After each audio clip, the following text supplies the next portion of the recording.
Pusat Pelaporan dan Analisis Transaksi Keuangan atau PPATK mengungkap aliran uang hingga ratusan triliun rupiah per tahunnya terkait dengan aktivitas judi online di Indonesia. Aliran dana yang terindikasi judi online mengalir ke berbagai negara di kawasan Asia Tenggara seperti Thailand, Kamboja, dan Filipina. Mengapa baru sekarang aliran berjumlah fantastis ini diungkap ke publik? Apa hubungan pengungkapan aliran dana ini dengan sejumlah penangkapan bandar judi online di Indonesia dalam beberapa waktu terakhir? Dan untuk menjawabnya sudah bersama kami juru bicara PPATK Nasir Kongah yang bergabung melalui sambungan Zoom bersama kami. Selamat malam Pak Nasir, apa kabar? Selamat malam Mas Bram, apa kabar? Baik, alhamdulillah dalam kondisi alhamdulillah dalam kondisi baik. Pak Nasir, ini menjadi pertanyaan publik begitu. Mengapa kemudian baru diungkapkan PPATK saat ini ketika banyak Polda atau kepolisian di daerah ini yang mengungkapkan juga bandar dan menangkap bandar judi online, Pak? Nah, kalau Mas Bram ingat ya dan kawan-kawan sobat PPATK itu sudah sejak lama PPATK berkoordinasi bekerja sama dengan penyidik dalam hari ini Barreskrim Polri ya. Nah, dari catatan yang kami sampaikan kemarin saja itu dari sejak 2019 sampai sekarang ini kan sudah 25 kasus ya. Nah, dan banyak sekali hasil analisis dan hasil pemeriksaan yang sudah disampaikan. Dan coba lihat di putusan pengadilan. Pengadilan sudah mengusulkan paling tidak baru ini sudah 6 kasus ya yang terkait dengan judi dan tindak pidana pencucian uang. Kita lihat kasus itu ada diputuskan di Jakarta Barat, ya, Jambi, Padang, Jogja, Pekanbaru. Jadi artinya memang untuk judi ini sudah sejak lama kita lakukan bersih-bersih ya, artinya dan kita sangat mengapresiasi ya semangat Kapolri untuk membasmi judi ini sampai ke akar-akarnya. Baik. Dan kita bantu. Baik. Pak Nasir, ini artinya PPATK menjawab tidak benar begitu ya tuduhan publik bahwa seakan-akan PPATK baru mengungkapkan ketika Polri juga lagi gencar nih, Pak Nasir? Tidak lah, itu kan fakta kan sejarah kan harus kita lihat bagaimana PPATK bekerja dengan sungguh-sungguh ya. Setiap hal-hal yang merugikan masyarakat itu kita cepat bertindak. Baik, Pak Nasir. Kadang-kadang kita menyampaikannya ketika lagi ada isu yang sedang marak di masyarakat. Tidak. Semua itu kita lakukan karena memang PPATK bekerja itu dalam senyap. Yang penting hasilnya konkret dan membantu proses penegakan hukum. Begitu Mas Bram. Baik, Pak Nasir, ini kemudian informasi yang kami terima 25 kasus atau 25 aliran yang ditemukan PPATK ini sudah dilaporkan ke Polri begitu. Nah, apakah jangan-jangan yang sudah ditangkap oleh Polri di beberapa daerah ini salah satunya atau salah berapa itu adalah hasil laporan dari PPATK, Pak Nasir? Iya.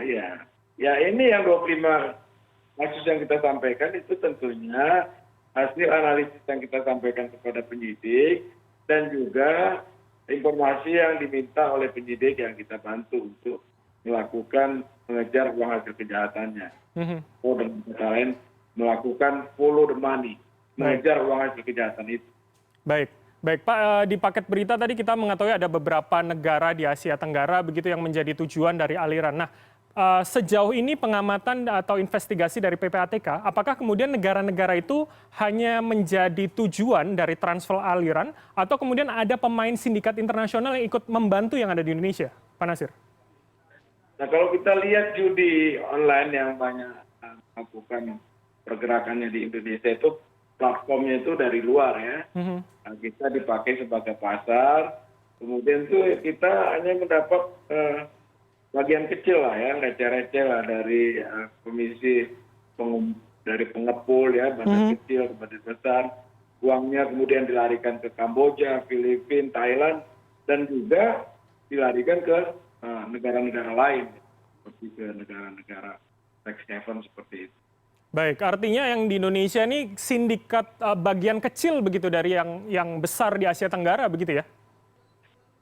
Pasarnya kita besar, kita itu nilai tambah yang diperoleh oleh agen gitu ya, pengepulnya itu tidak sebesar tentunya bandar-bandar judi besarnya. Baik. Ini yang sangat merugikan kita sebagai anak bangsa dari sisi kesejahteraan maupun dari sisi keuangan negara ya.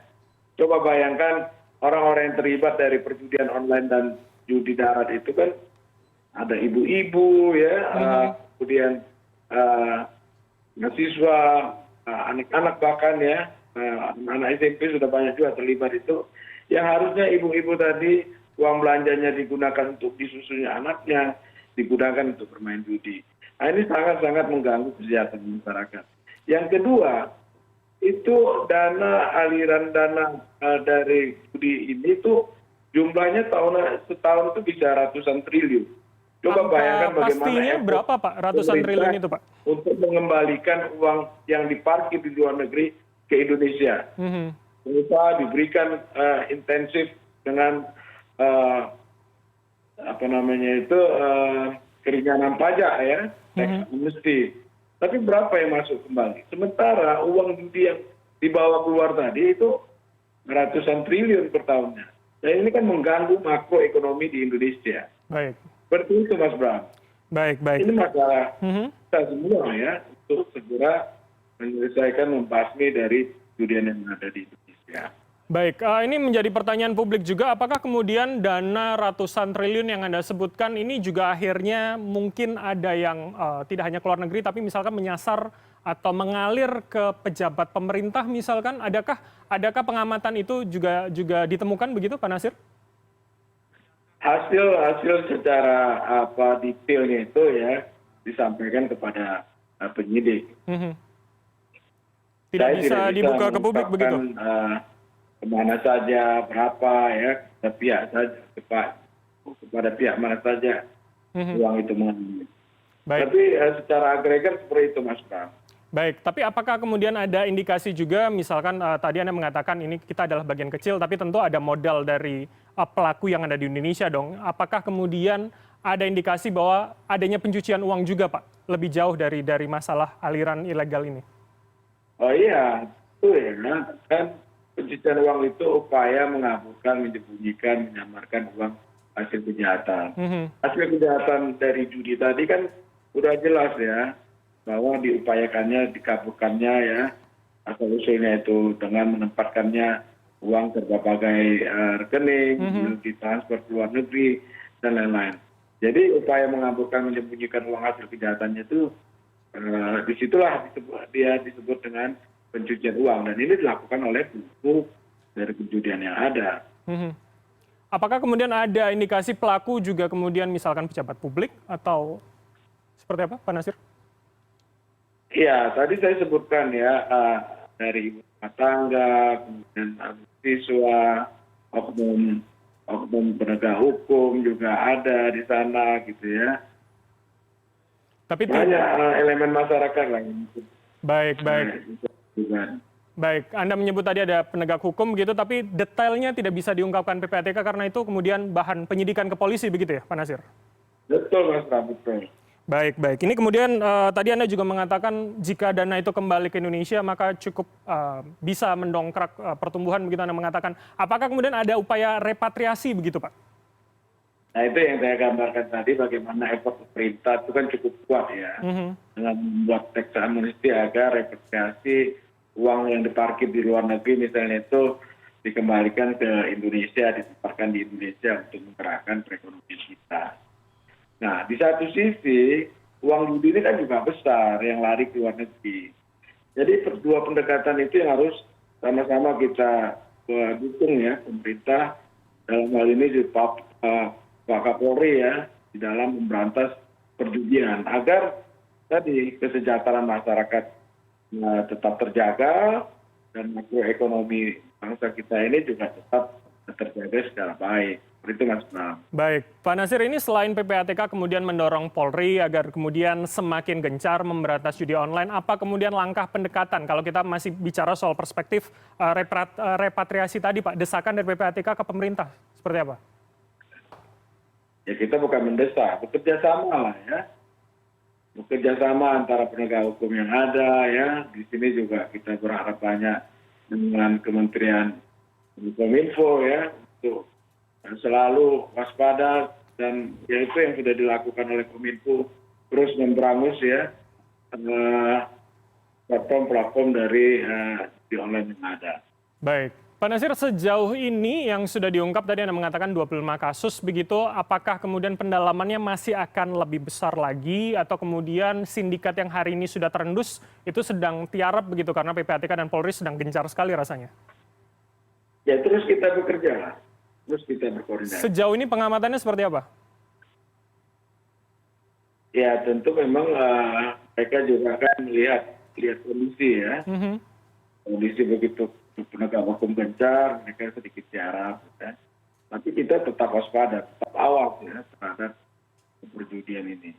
Baik, baik. Pak Nasir, terakhir sebelum saya menutup, saya ingin menanyakan angka rinci atau lebih rigidnya dari ratusan triliun tadi berapa kemudian, Pak?